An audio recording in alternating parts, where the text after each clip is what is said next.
S மக்களே, இன்றைக்கி episode முடிஞ்சது. ஆக்சுவலாக சொல்லப்போனால் அரைச்ச மாவையே அரை அரை அரை அரைன்னு அரைச்சி இன்றைக்கி ஃபுல்லாக ஊட்டியிருக்காங்க. பெருசாக பேசுகிறதுக்கெலாம் ஒன்றுமே இல்லை. பேசாமல் போய் 1 hour எபிசோட் பார்க்குறவங்க பார்த்துருங்க. ஏன்னா நம்ம ரிவ்யூ சொல்கிற அளவுக்கு இதில் பெருசாக ஆக்சுவலாக ஒன்றுமே இல்லை. ஏன்னா போனது ஃபுல்லாக கமருதீன் பார்வதி பிரச்சனை தான் பெருசாக போச்சு. அந்த பிரச்சனையை எத்தனை தடவைடா பேசுவீங்க? கடந்த 2 வாரமாக பேசி பேசி பேசி பேசி சலிச்சு போச்சு. சீரியஸாக கமருதீனும் விட மாட்டேங்கிறாரு, பாருவும் விட மாட்டேங்குது. 2 பேரும் எதுக்கு திரும்பி கூட்டிக்கிறாங்கன்னே தெரில. சண்டையை போட்டு பிரேக்கப் பண்ணிட்டு போய் தொலைகிறான் அப்படிங்கிற மாதிரி தான் இருக்குது. இன்றைக்கி ஓரளவுக்கு பிரேக்கப் ஆகிடுச்சுன்னு நம்புகிறேன். ஏன்னா அவங்க 2 பேருமே பர்பஸ்ஃபுல்லாக தான் கண்டென்ட் கொடுத்தாங்க. அவங்க 2 பேருமே தாங்க பண்ணாங்க. இதில் யாருங்க நம்ம தப்பு சொல்லி ரிவ்யூ பண்ணுறது? அது ரொம்ப ரொம்ப ரொம்ப காமனாக ரொம்ப மியூச்சுவலாக நடந்த ஒரு விஷயம்.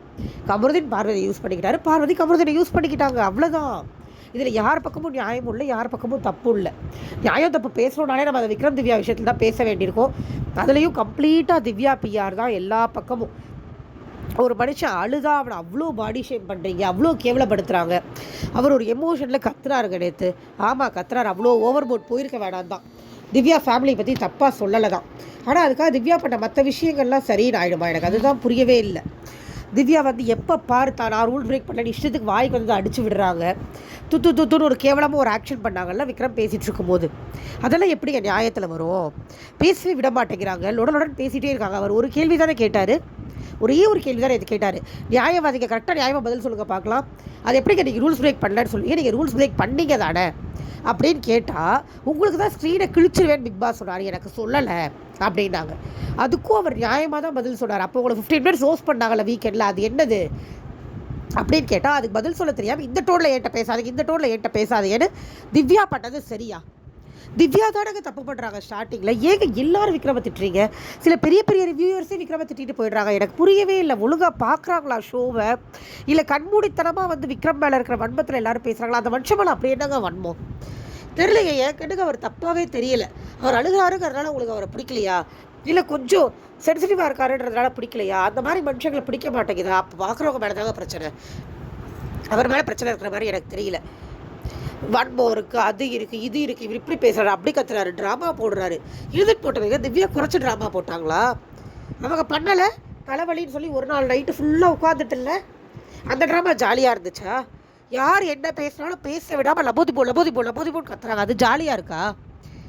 இங்கே ஃபுல்லாக பிஆர் டீம் வச்சு தாங்க திவ்யா வந்திருக்காங்க. இப்போ கூட ஓட்டிங்கில் 2nd பிளேஸில் இருக்காங்க.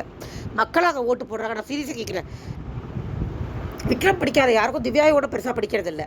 அப்போ விக்ரமுக்கு ஓட்டு வரக்கூடாது, திவ்யாவுக்கு வரக்கூடாது தானே? அதுன்னு திவ்யாவுக்கு மட்டும் அதிகமாக ஓட்டு வர்றது, விக்ரமுக்கு சுபிக்ஷாக்கெலாம் கீழே இருக்கிறது ஓட்டு. நியாயமான பீப்புளை மக்களுக்கு பிடிக்கலைங்க. கணிப்போட கோபம் வந்து ஒரு சாதாரண ஆடியன்ஸாக எனக்கே இருக்குது. ஒரு சாதாரணமான ஒரு வாழ்க்கையை வாழ்ந்துட்டு இருக்கிறவங்களுக்கு அது இருக்கும்.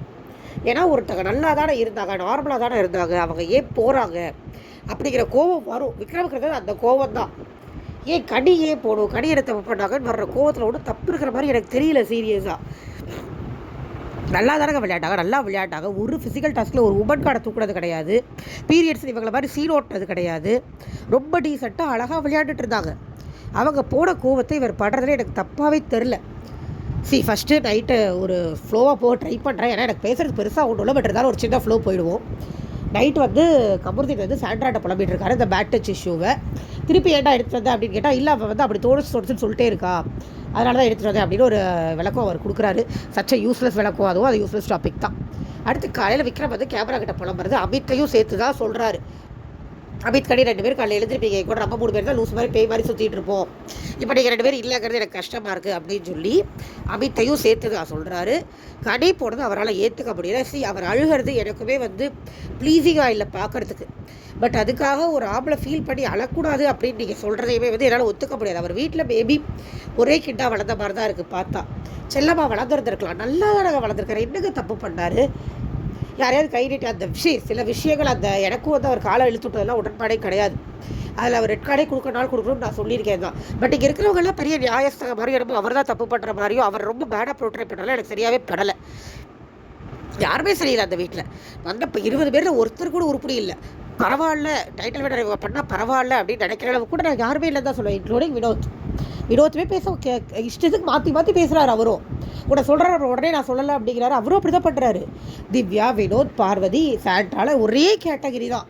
சாண்ட்ரா வந்து கொஞ்சம் வேறு லெவல் ஆஃப் ஆக்டிங். மற்றபடி இவங்க 3 பேரும் ஒரே கேட்டகரி தான். கம்பேர் பண்ணும்போது எனக்கு விக்ரம் கனிலாம் பரவாயில்லன்னு தான் தோணுது. விக்ரம் கனி, சுபிக்ஷா, அரோராலாம் பரவாயில்ல. சபரி ஓவர் டிப்ளமேட்டிக், அவ்வளோ டிப்ளமேசி ஆகாதுன்னு எனக்கு தோணுது. ஏதோ ஒரு பாயிண்ட் எடுக்கணும், அவர் எடுக்கவே மாட்டேங்கிறாரு. Over diplomacy. ஆனால் அவரும் நல்லவர் தான். இதுக்குங்க டாக்ஸிசிட்டியை விரும்புகிறீங்க, என்னங்க கிடைக்குது எனக்கு புரியலை. பிஆர் டீம் காசு வாங்கிட்டு கூவுறாங்கன்னா கூவிட்டு போகிறாங்க. ஆனால் நார்மல் ஆடியன்ஸு, நல்ல ஜென்ரல் ரிவ்யூவர்ஸ் எல்லாமே கூட டாக்ஸிசிட்டியை விரும்ப ஆரம்பித்தது திவ்யாவுக்கு சப்போர்ட் பண்ணுறலாம் எனக்கு என்னன்னே சீரியஸாக தெரியலை. திவ்யா கூட ஒருத்தங்க வாழ்ந்தாங்கன்னா அந்த ஃப்ரஸ்ட்ரேஷன் வருங்க. ஏன்னா அவங்க அவ்வளோ மோசமாக நடந்துக்கிறாங்க. அந்த இடத்துல இருந்து ஃபீல் பண்ணால் எனக்கு அப்படி தான் தோணுது. எனக்கு தெரியும் ஜெயிக்க போகிறது வினோத்தோ இல்லை திவ்யாவோ தான். ஏன்னா அவங்க 2 பேருக்கும் ஹெவி பிஆர் டீம் இருக்குது, கண்டிப்பாக இருக்குது. பிஆர் டீம் அவங்கள வச்சு பயங்கரமாக ஓட் போடுறாங்க, பயங்கரமாக ப்ரொமோட் பண்ணுறாங்க. ஸோ 100% இவங்க 2 பேரில் ஒருத்தர் தான் ஜெயிக்க போகிறாங்க. பட் அதுக்காகலாம் அவங்க 2 பேரும் சப்போர்ட் பண்ணி என்னால் பேச முடியாது.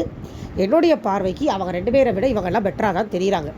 வினோத், அதாவது டாப்பில் இருக்கிறவங்க நான் சொல்கிறேன், வினோத், திவ்யா, பார்வதி, கமருதீன், இவங்க 4 பேருமே ஓட்டிங்கில் டாப்பில் இருக்காங்க. இவங்க 4 பேரை தவிர கீழே இருக்கிற மற்ற 5 பேருமே எனக்கு பரவாயில்லன்னு தான் தோணுது. சாண்ட்ரா விட்டுருங்க, விக்ரம், சுபிக்ஷா, அரோரா, சபரி, இவங்க எல்லாருமே எனக்கு பரவாயில்லன்னு தோணுது. அவ்வளோதான், அது என்னோடய பாயிண்ட் ஆஃப் வியூ. ஓகேவா? ஸோ இந்த காலையில் போய் விக்ரம் புலம்புறாரு கேமரா கிட்ட. அதுக்கப்புறமா திவ்யாட்ட சொல்லிட்டு போகிறாரு, நம்ம வந்து கேப்டன்சி டாஸ்க்கு அப்புறம் பேசுகிறோம் திவ்யா அப்படிங்கிறாரு. அப்பயும் இவங்க சாண்ட்ரா திவ்யா என்ன சப்பக்கட்டு கட்டுறாங்கன்னா, திவ்யா கிட்ட வந்து கேட்டிருக்கணுமா, நீங்கள் ஓகேவா திவ்யா, நம்ம பேசலாமா திவ்யா அப்படின்னு கேட்டிருக்கணுமா. கேட்டால் இவங்க என்ன சொல்லுவாங்க, அவமானப்படுத்துவாங்க. அதெல்லாம் அதே பதில் தானே சொல்ல போகிறாங்க, பேச முடியாதுன்னு. அப்புறம் அவர் சொல்லிட்டு போனார், அவரை எதுக்கு போய் அவமானப்படணும், அதுக்கு அவர் சொல்லிட்டு போன ஆட்டிடியூடே பரவாயில்ல.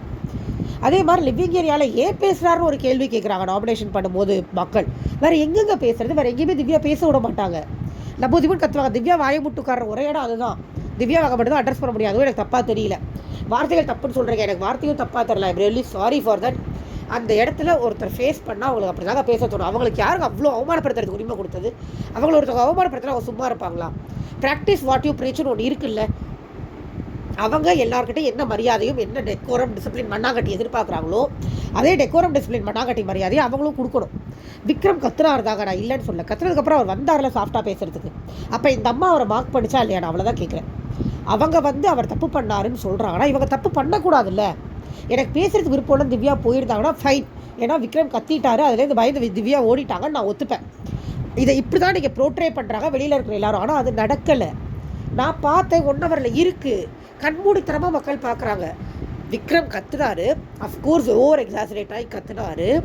அதுக்கு பயந்து திவ்யா ஓடலை. திவ்யா நின்னாங்க, கத்திட்டு அவரே சமாதானம் வந்து இல்லை திவ்யா நீங்கள் அப்படி சொல்லன்னு சொல்கிற வரைக்கும் திவ்யா நின்னாங்க. உங்ககிட்ட கருத்தேக்க வைக்க முடியலன்னு சொல்லி விக்ரம் சொன்னப்போ விக்ரமை மார்க் பண்ணிவிட்டு, அப்படி மார்க் பண்ணாதீங்க திவ்யா துத்து அப்படின்னு ஒரு மாதிரி பண்ணாங்க.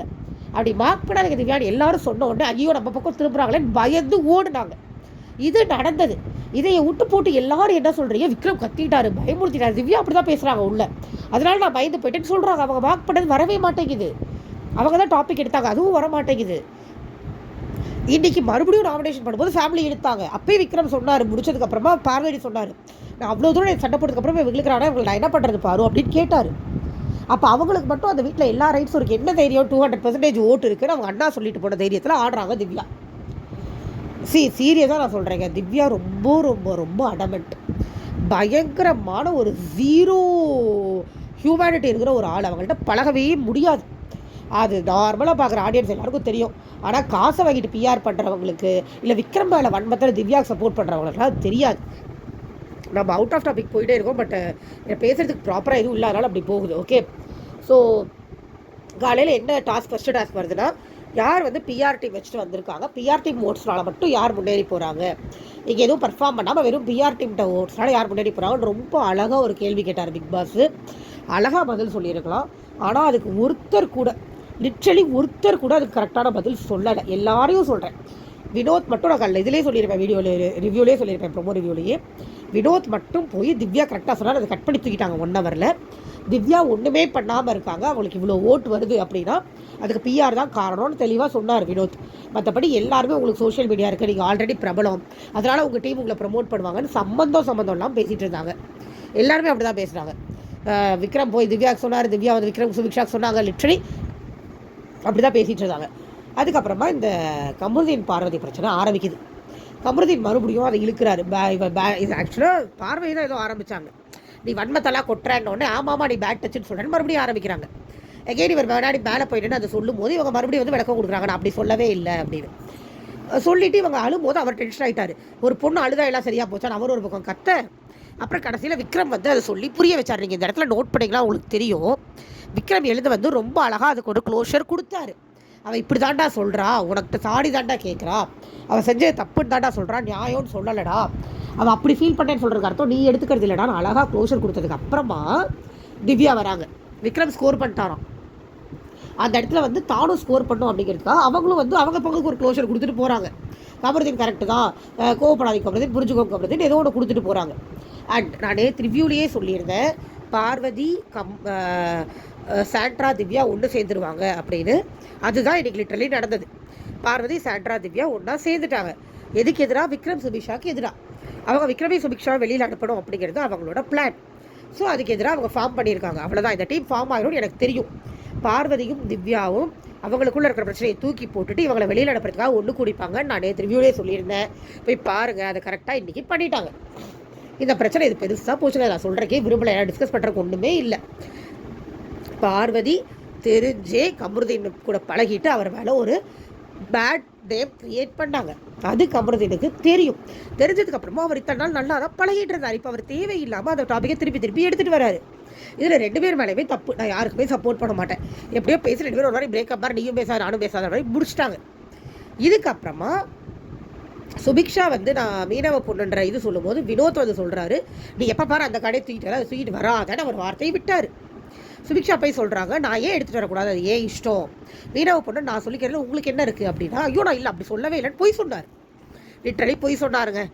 அப்புறம் அந்த இடத்துல விக்ரமோட ஒரு சண்டை வினோத்துக்கு தேவையில்லாம். விக்ரம் சீரியஸாக உடஞ்சிட்டாரு. என்னடா ஆளாளுக்கு என் மேலே பழி போட்டே இருக்கீங்க. ஏன்னா அவர் உடையிறாரு, ஆனால் அவர் அழுகிறத வெளியில் மார்க் பண்ணுறாங்க. எனக்கு சீரியஸாக ரொம்ப கஷ்டமாக இருக்குது. ஒரு மனுஷன் உடஞ்சி அழக்கூடாது, ஸ்ட்ராங்காக தான் நிற்கணும்னா அது எல்லாராலையும் அப்படி இருக்க முடியாது. அவரோட கேரக்டராக இருக்குது, அது நிறைய பேருக்கு பிடிக்கல, ஓகே ஃபைன், அது அவங்க இஷ்டம். அப்புறம் கமருதீன் போய் ஒரு சாரி கேட்டு வந்தார் பார்வதி. அது வினோத் பார்த்து டென்ஷன் ஆகிட்டார். வெளில வந்து உட்காந்து, ஏன்டா அதான் வேணான்னு சொல்லிட்டு அப்புறம் எதுக்கிட்ட போய் சாரி கேட்குறேன் அப்படின்னா, இல்லை மச்சான் அப்படின்னு ஏதோ சமாளிக்கிறாரு. இதை சாண்ட்ராவும் பார்வதியும் உள்ளுக்குள்ளே நின்று ஒட்டு கேட்குறாங்க. இதுதான் ஒட்டு கேட்குறது. எல்லாரும் என்ன சொன்னாங்க, கனி வந்து அந்த டாஸ்கில் விளையாட்டாக ஒட்டு கேட்டது கனி புத்தி, இதுதான் ஒட்டு கேட்குற புத்தி அப்படி இப்படின்னு டிஃபைன் பண்ண பிஆர் டீம். வாங்க பார்க்கலாம், இப்போ பார்வ அண்ட் சாண்ட்ரா பிஆர் டீம் எங்கே இருக்கீங்க? இவங்க 2 பேர் பண்ணதான் லிட்டரலி ஒட்டு கேட்குறது. சுமர் கேட்கலாம் அப்படின்னு நின்று லிட்டரலி ஒட்டு கேட்டாங்க. வினோத்தும் கமருதீனும் பேசுகிறத. அப்புறம் அவர் சபரி வரும்போது அவர் போய் அதை உடச்சி விட்டார். சபரி போய் உள்ளே போய் சத்தமாக பேசுகிறோன்னே கமருதீன் காதில் விழுந்துருச்சு. அதுக்கப்புறம் கமருதீனை கூப்பிட்டு அவர் தெரியாமல் தாண்டா சொல்லிட்டா சொல்லி மறுபடியும் தேவையே இல்லாமல் டாப்பிக்கு ஒரு க்ளோஷர் கொடுத்து அமுச்சு விட்டாங்க. இதுக்கப்புறம் நாமினேஷன் ப்ராசஸ் தான் நீங்கள் முதல் ப்ரோமோவில் பார்த்த மாதிரி விக்ரம் வந்து வாய விடுறார். ஃப்ராட், ஈகோ சென்ட்ரிக் மேனியாக் போல அப்படின்னு சொல்கிறார். உடனே இந்த மாதிரி வார்த்தையெல்லாம் சொல்லாதீங்க, இதெல்லாம் டீசெண்டாக இல்லை அப்படின்னு யார் சொல்கிறா? பார்வதியும் சாண்ட்ராவும். ஆபாச குறியீடுன்னு ரொம்ப டீசெண்டான ஒரு வார்த்தையை சொன்ன பார்வதியும், சாண்ட்ரா வந்து உனக்கு இதுதான் வேணுமா, நான் வெளியில் போகிறது தான் வேணுமா, என் மண்டையில் வந்து ஏறுறீங்க, என் குழந்தைங்களை பற்றி தப்பாக பேசுகிறீங்க, இங்கே இருக்கிற எல்லா கிளவி, இப்படிலாம் அருமையான வார்த்தைகளோட சாண்ட்ராவும் விக்ரமுக்கு நீலாம் ஒரு நாள் உட்காந்து அழுவே அப்படிலாம் சொன்னாங்கல்ல, அது மாதிரி அருமையாக பேசின சாண்ட்ரா இந்த வார்த்தைகளுக்கு சொல்கிறாங்க பேசக்கூடாதான். இவங்கெல்லாம் பேசவே இல்லை. அவர் நான் அப்படி தான் பேசுவேன் அப்படி தான் பேசுவேன், அவங்க கேட்கவே மாட்டேன்றாங்க எதையுமே. நான் அவ்வளோ தூரம் விளக்கம் கொடுக்குறேன், அவங்களுக்காக பேசிட்டு விளக்கம் கொடுக்குறேன், அப்போ கூட கேட்க முடியாது போகிறாங்க. அதனால ஈகோ பண்ணுறதெல்லாம் பண்ணிவிட்டு நான் தான் பெரிய நியாயவாதி, நான் தான் வந்து நியாயத்தை கேட்குறேன் அப்படின்லாம் சொல்கிறாங்க. அதனால ஃப்ராடுன்னு தெளிவாக விளக்கத்தோடு சொல்லிட்டு போயிட்டார். எனக்கு தப்பாக தெரியிறவங்க வச்சுக்கோங்க. அதுக்கப்புறமா திவ்யா வந்து விக்ரம சொல்வது என்ன பண்ணுறாங்க, மறுபடியும் ஃபேமிலி எடுத்தாங்க, ஒன்று அதை கட் பண்ணிட்டாங்க, 1 ஹவரில். அது எதுக்குடா காப்பாற்றுறீங்க, எப்பயும் சொல்கிறது தான், அவங்க நினச்சவங்களுக்கு தான் நைட்டில் கொடுக்க போகிறாங்க, அதுக்கு எதுக்கு காப்பாற்ற தேவையில்லாம் கொடுத்துட்டு போங்க, காமிச்சிட்டு யாரால் என்ன கேட்க முடியும். அதுக்கப்புறம் சொல்கிறாங்க இந்த மாதிரி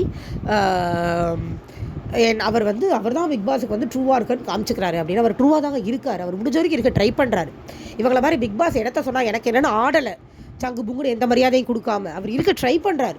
சில சமயங்கள் அது கைமீறி போகுது, பட் ட்ரை பண்ணுறாரு. இவங்க ட்ரையே பண்ணலை, இவங்களுக்கு சொல்கிறதுக்கு ஒரு தகுதியும் கிடையாது. பேச மாட்டேன்னு சொல்கிறவங்களுக்கு என்னங்க இருக்குது, அது எனக்கு பேச மாட்டேன்னு சொல்கிற எல்லாரும் நியாயப்படுத்துறது. பேச மாட்டேன்னு சொன்னால் சரின்னு அவங்களுக்கு அந்த ஸ்பேஸை கொடுத்துடணுமா? திவ்யா கொடுத்தாங்களா பார்வதிக்கு அந்த ஸ்பேஸை? அதை ஏங்க யாருமே பேச மாட்டேன்றாங்க. எனக்கு தெரிஞ்சு பெரிய ரிவ்யூவர்ஸ் கூட யாரும் பேச மாட்டேன்றாங்க. திவ்யா கொடுக்க மாட்டாங்களா, ஆனால் திவ்யாவுக்கு எல்லோரும் கொடுத்துடணுமா அந்த ஸ்பேஸை? எதுக்குங்க கொடுக்கணும்? அவங்க இஷ்டத்துக்கு பழியை போட்டு போவாங்க, அவங்களுக்கு எதுக்கு அந்த இடத்த கொடுக்கணும் அப்படிங்கிறது எனக்கு புரியவே இல்லை. எல்லோரும் ஏன் அதை வந்து இன்சிஸ்ட் பண்ணுறாங்க அப்படிங்கிறது எனக்கு சீரியஸாகவே புரியலை. இதில் வந்து இவர் திவ்யாவை பேசிட்டாருங்கிறது மட்டும்தான் இப்போ நிற்கும். அந்த அம்மா பண்ணுற தப்பு எதுவுமே நிற்காது. எப்போ இது உலகமே இதானங்க, தப்பு பண்ணுறவங்கள விட்டுட்டு ஒரு வார்த்தை சொல்கிறவங்கள தான் பிடிச்சிட்டு தோங்கும். அதே தான் இங்கே நடந்தது. நாமினேஷன் ப்ராசஸ் முடிஞ்சது, எல்லாருமே நாமினேட்டட் ஆப்வியஸ்லி. அதுக்கப்புறமா பார்வதிக்கும் விக்ரமுக்கும் ஒரு சண்டை மூட்டி விட ட்ரை பண்ணாங்க திவ்யா அந்த நாமினேஷன் ப்ராசஸில். எங்கள் அண்ணாவையும் தான் இழுத்து அவர் பேசினார், பார்வதி அம்மாவையும் பேசினார் அப்படின்னு. ஆக்சுவலாக அவங்க அண்ணா பற்றி திவ்யா தான் பேசியிருந்துருக்காங்க போய் முதல்ல விக்ரம்கிட்ட. அவர் பதில் தான் சொல்லியிருக்காரு. அதுவே அவர் சொல்லி தான் நம்மளுக்கு தெரியும். எல்லாம் கட்டு இன்றைக்கி எல்லாத்தையும் கட் பண்ணி விட்டாங்க 1 ஹவரில். அப்புறம் பார்வை வந்து என்ன எங்கள் அம்மாவும் எடுத்தலடா அப்படின்னு ஆரம்பித்தோன்னே இப்போ அவர் சொல்லிட்டார், ஏய் நம்ம ஒரு ஸ்பேஸ் கொடுத்து நான் பேசினேன், தங்கச்சி மாதிரி தான் நான் உடைய பார்க்குறேன், நீ தேவையெல்லாம் இப்படிலாம் பேசக்கூடாது பார்வதி. அது சரின்னு சொல்லிட்டு போயிடுச்சு, அந்த விஷயத்தை தலையிடலை. ஆனால் பார்வதி சாயந்தரம் காலில் உட்காந்து தனியாக விக்ரம பேசிகிட்டு இருந்தாங்க, புறணி பேசிகிட்டு இருந்தாங்க. அது ஒன்றும் இல்லைங்க, மொக்கையாக போச்சுங்க. டாஸ்க்கு கொடுங்க, தயவு செஞ்சு சாப்பிட்றதுக்கு கேப் விட்டுட்டு சமைக்கிறதுக்கு கேப் விட்டு மீதி இடத்துல டாஸ்க் கொடுத்தா ரொம்ப நல்லாயிருக்கும், பார்க்குற நம்மளுக்கு இன்ட்ரெஸ்டிங்காக இருக்கும். ஏன்னா இதுக்கப்புறம் டிடிஎஃப் வந்தது, உண்மையிலே நல்லா இருந்தது. நீங்கள் பிக்சரில் பார்க்குற மாதிரி கீழே ஒரு கட்டை மேலே ஒரு கட்டை இருக்கும். கீழே இருக்கிற கட்டையில் கால் வச்சுட்டு மேலே இருக்கிற கட்டையில் 2 கை பிடிச்சிட்டு நிற்கணும். ஃபஸ்ட்டு சாயந்தரம் அவுட் ஆகிட்டாங்க, உடனே அவுட் ஆகிட்டாங்க. செகண்ட் விக்ரம் வந்து 44 மினிட்ஸ் தாக்கு பிடிச்சார். அவரோட உடம்பு வச்சுட்டு அவர் அவ்வளோ தூரம் நிற்கிறதே ஜாஸ்தி தான். எனக்கு ஒன்றும் அவர் அழகாக தான் பண்ணார்னு தோணுச்சு. அவர் இறங்கிட்டார். வினோத் வந்து தெரியாமல் கையெடுத்துட்டா இருப்பாவும், ஆனால் அப்பயும் நான் சத்தியமாக எடுக்கலன்னு பிக் பாஸ் போய் வாக்குவாதம் பண்ணுற அறிவு இதுதான் வினோத்தில் பிரச்சனை. இதில் இவர் தான் டோட்டல் டாப்பில் இருப்பார். Just because of PR. நான் சொல்லிக்கிறேன், பிஆர். அவருக்கும் பிஆர், திவ்யாவுக்கும் பிஆர். இல்லாட்டி இவங்க எல்லாருமே ஒரே லெவலில் இருக்க வேண்டியவங்க தான். அப்படி டாப்பில் இருக்காங்கன்னா அது பிஆர் மட்டும்தான் காரணம்.